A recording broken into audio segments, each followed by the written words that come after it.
بسم اللہ الرحمن الرحیم الحمدللہ رب العالمین والصلاة والسلام علی رسولہ الکریم۔ محترم سامعین و ناظرین، الحمدللہ کہ آج باقاعدہ طور پر سورۃ البقرہ کی تفسیر کا آغاز کیا جا رہا ہے۔ دورہ تفسیر القرآن جاری ہے اور اس کا آج سبق نمبر 51 ہے۔ عزیزان محترم، ہم جب دین کو سمجھ نہیں پائیں گے تو اپنے اندر بے شمار اختلافات پائیں گے۔ وہ اختلافات دراصل ہمارے ذہنوں میں ہوں گے۔ توحید و رسالت، قرآن و سنت میں کوئی اختلاف نہیں ہے۔ کیا ایسا ممکن ہے کہ دین آپس میں اپنے ساتھ اختلاف رکھے؟ وہ اختلافات ہمارے ذہنوں میں ہوتے ہیں۔ اس کے لیے دین کو سمجھنا اور درست عقیدے پر قائم ہونا بہت ضروری ہے۔ تو اللہ تبارک و تعالیٰ کا لاکھ شکر ہے، اللہ نے مجھ گناہگار کو یہ توفیق بخشی کہ میں یوٹیوب پر پہلی مرتبہ مکمل دورہ تفسیر القرآن، جس میں تفسیر تبیان القرآن جو انتہائی مشاورت کے ساتھ بڑی سوچ سمجھ کے چنی گئی کہ آپ کے گوش گزار کی جائے تاکہ سب لوگ دین کو سمجھ لیں، اور کوشش یہ کی جا رہی ہے کہ اس کو آسان لفظوں میں آپ کے سامنے بیان کیا جائے۔ تو عزیزان محترم، باقاعدہ گفتگو کا آغاز کرتے ہیں اس دعا کے ساتھ کہ اللہ تبارک و تعالیٰ میری زبان میں ایسی تاثیر پیدا فرمائے کہ میری زبان سے اللہ کا کلام آپ سب لوگوں کی سمجھ میں آ جائے، اور اللہ تبارک و تعالیٰ ہم سب کو بغیر اختلافات کے دین کو سمجھنے کی توفیق بھی عطا فرمائے، اور ہمارے عقائد کی درستگی میں بھی اللہ تبارک و تعالیٰ ہماری رہنمائی اور مدد فرمائے، آمین۔ سورہ بقرہ قرآن مجید کی سب سے طویل سورت ہے اور یہ مدنی سورت ہے۔ علامہ وحدی نشا پوری نے لکھا ہے کہ اکرمہ نے بیان کیا ہے کہ مدینہ میں جو سورت سب سے پہلے نازل ہوئی وہ سورہ بقرہ ہے۔ مدینہ منورہ میں نازل ہونے والی تمام صورتوں میں مسلمانوں کے انفرادی، اجتماعی نظام حیات، اس کے علاوہ عبادات، سیاسیات، معاشیات، اقتصادیات اور عمرانیات کے اصول اور احکام بیان کیے گئے ہیں۔ اس کے برخلاف مکی صورتوں میں اعتقادیات اور اخلاقیات پر زیادہ زور دیا گیا ہے، کیونکہ مدینہ منورہ میں مسلمانوں کی اپنی ریاست قائم ہو چکی تھی، اور نظام مملکت کو چلانے کے لیے جن اصول اور قواعد کی ضرورت ہوتی ہے اور مسلمانوں کی تمدنی زندگی کی فوز و فلاح اور عبادات کے اجتماعی نظام کے لیے جن ہدایات کی احتیاج ہو سکتی ہے، وہ سب ان مدنی صورتوں میں نازل کی گئی ہیں۔ عقائد اسلامیہ کی اساس ایمان بالغیب ہے اور بغیر دیکھے اللہ تعالیٰ کو وحدہ لا شریک ماننا ہے۔ اس کے تمام رسولوں پر ایمان لانا ہے اور تمام آسمانی کتابوں کو ماننا ہے۔ جزا اور سزا کا اقرار کرنا ہے اور اعمال صالح میں ہمہ گیر اور ہمہ جہت عبادت نماز کو قائم کرنا ہے، اور طبقاتی منافرت کا سدباب کرنے کے لیے اہم عبادت زکوٰۃ کو ادا کرنا ہے۔ اس لیے سورہ بقرہ ایمان بالغیب، اقامت صلاۃ اور اداء زکوٰۃ کے بیان سے شروع ہوتی ہے۔ پھر آگے چل کر اس صورت میں شریعت اسلامیہ کو وضاحت سے بیان کیا گیا اور عبادات اور معاملات کی تفصیل کی گئی ہے، اور اقامت الصلاۃ اور اداء زکوٰۃ کے علاوہ تحویل قبلہ، توحید پر دلائل، ماہ رمضان کے روزے، بیت اللہ کے حج، جہاد فی سبیل اللہ، انفاق فی سبیل اللہ، والدین اور قرابت داروں کے حقوق، زکوٰۃ اور صدقات کے مصارف، یتیموں کی کفالت، عائلی زندگی کے اصول، احکام میں نکاح، طلاق، رضا، عدت اور ایلا کو بیان کیا گیا ہے۔ قسم کھانے کی شرع حکم، جادو کا حرام ہونا، قتل ناحق کی ممانعت، قاتل پر قصاص کو واجب کرنا، ناجائز طریقوں سے لوگوں کا مال کھانے کی ممانعت، شراب، جوئے اور سود کی حرمت، ایام حیض میں عمل ازدواج کی ممانعت، عورتوں سے عمل معکوس کرنے کی تحریم کو بیان کیا گیا ہے۔ اسی صورت میں ایک آیت ہے جس میں اللہ تعالیٰ کی ذات، اس کی وحدت اور اس کی اہم صفات کا بیان ہے، اور یہ آیت الکرسی ہے، سورۃ البقرہ کی آیت نمبر 254۔ اسی صورت میں وہ آیت ہے جو قرآن مجید کی سب سے طویل آیت ہے، اس کو آیت مدائنہ کہتے ہیں۔ اس آیت میں قرض دینے، قرض کو لکھنے اور کاروباری معاملات میں مردوں اور عورتوں کو گواہ بنانے، رہن رکھنے، امانت ادا کرنے اور گواہی چھپانے کی ممانعت کو بیان کیا گیا ہے۔ یہ سورہ بقرہ کی آیت نمبر 282 ہے۔ اسی صورت میں ایک ایسی آیت ہے جو قرآن مجید کی سب سے آخر میں نازل ہونے والی آیت ہے، اور وہ آیت سورہ بقرہ کی آیت نمبر 281 ہے۔ اس کا میں ترجمہ پیش خدمت کرتا ہوں۔ اور اس دن سے ڈرو جس میں تم اللہ کی طرف لوٹائے جاؤ گے، پھر ہر شخص کے لیے کہ کیے ہوئے عمل کا پورا بدلہ دیا جائے گا، اور ان پر ظلم نہیں کیا جائے گا۔ مکہ مکرمہ میں مسلمانوں کے مقابلہ میں صرف مشرکین تھے، اس لیے مکی صورتوں میں صرف توحید اور آخرت پر ایمان لانے پر زور دیا گیا۔ مدینہ میں پہنچ کر جب مختلف قبائل نے اسلام قبول کر لیا اور انصار کی وجہ سے مدینہ میں مسلمانوں کی ریاست قائم ہو گئی، تو اللہ تعالیٰ نے قانون، سیاست، معیشت، معاشرت اور تمدن اور ثقافت کے متعلق بھی اصول اور ہدایات نازل فرمائیں۔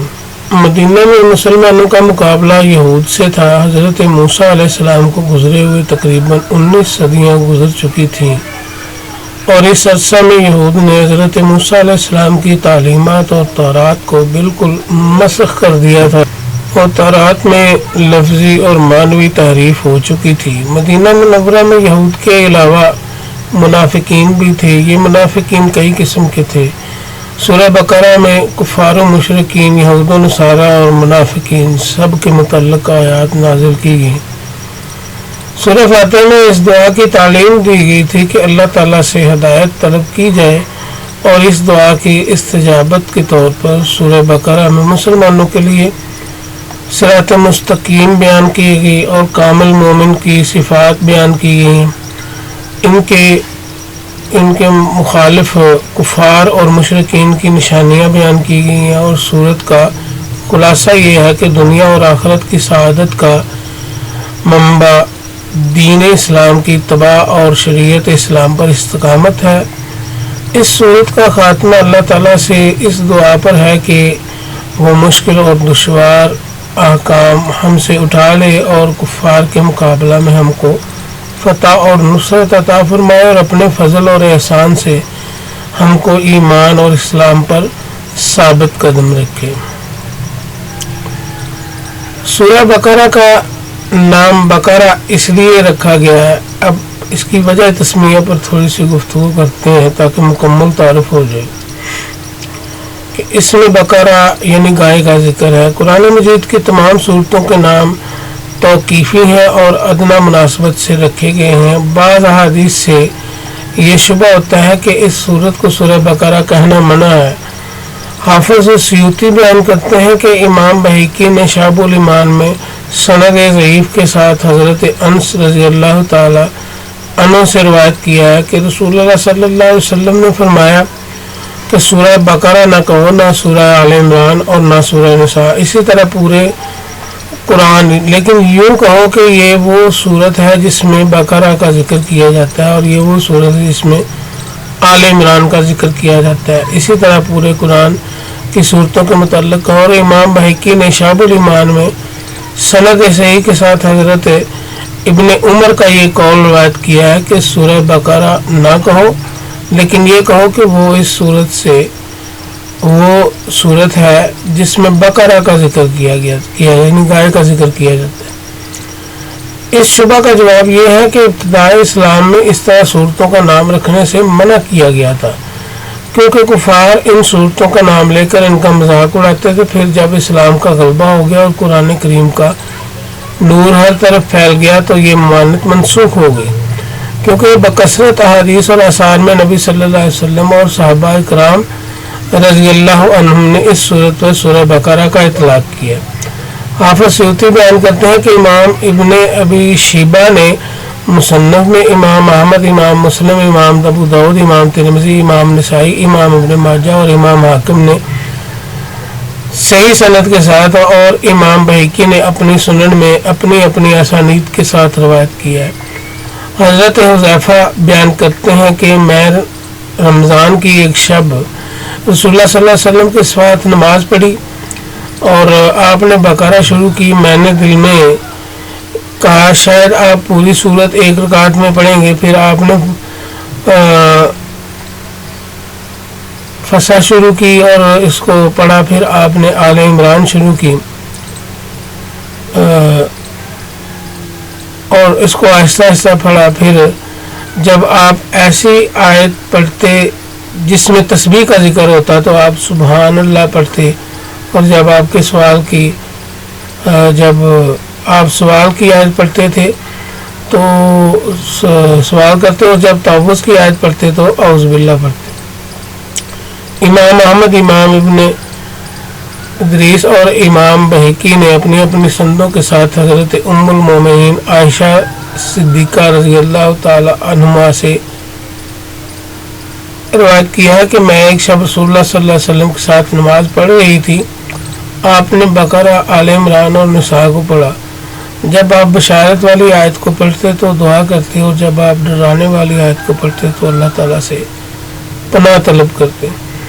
امام ابو داؤد، امام ترمذی شمائل میں اور امام نسائی اور امام بہقی نے اپنی سندوں کے ساتھ حضرت عوف بن مالک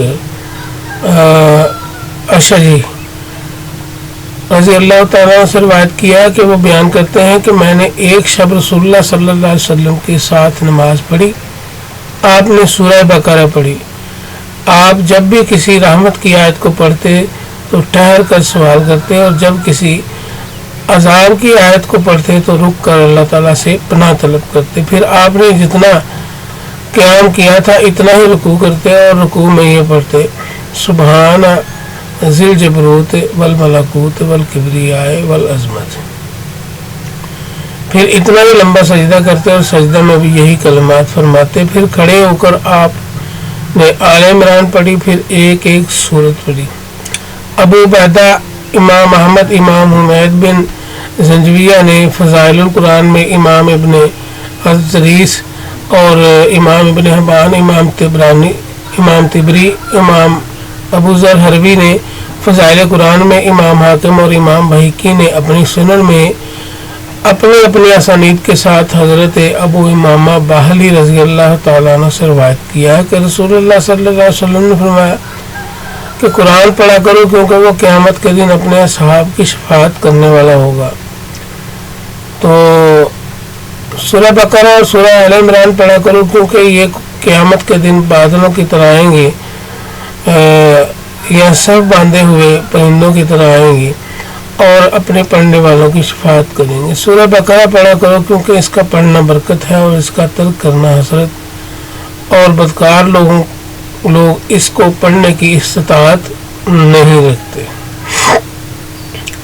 ان حدیث اور آثار میں نبی صلی اللہ علیہ وسلم اور صحابہ کرام نے سورہ بقرہ، سورہ آل عمران وغیرہ فرمایا۔ اس سے واضح ہوا کہ سورہ بقرہ کہنا جائز ہے، نہیں اس سے یہ بھی معلوم ہوا کہ قرآن مجید کی تلاوت کے آداب میں سے یہ ہے کہ مثلا رحمت کی آیت پڑھی جائے تو اللہ سے رحمت کے حصول کی دعا کی جائے، اور عذاب کی آیت پڑھی جائے تو اللہ تعالیٰ سے عذاب سے پناہ طلب کی جائے، اور رات کی نفل نمازوں میں